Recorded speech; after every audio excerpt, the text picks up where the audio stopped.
Sabidir, döyəcək yoxsa nəsə verəcək. Sən xoşuma gəlmirsən, sən mənim.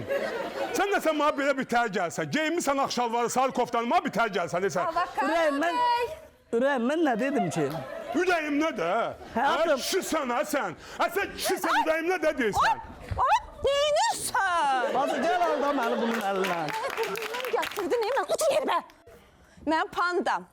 Mənim balaca ayım. Sən o sabini vuracam. Ay balaş, nə dedi yensənə belə əsəbləşə? Az balaş nədir, az balaş nədir?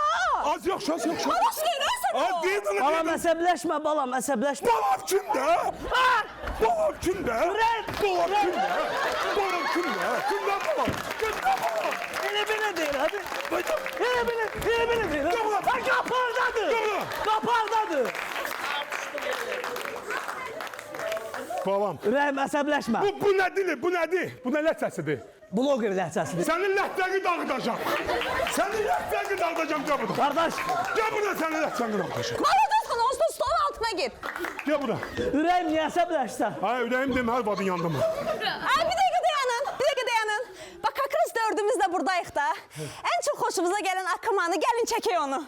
Qonşusu, belə söhbətlər elə də. Qonşusu nədir, hə? Qonşusu da. Ne oldu be? Sen narahat yatırsan deyəsən gecələr. Hə, Akifə, nədir sizin ən çox sevdiyiniz akımınız? Deməli akımımız deyəndə ki biz bilirsiniz də ki milyonları vurub partlatmışıq da akım deyəndə biz yada düşürük. Ümumiyyətcə biz belə bir akımımız məşhur idi ki, gəl həyatım gəl.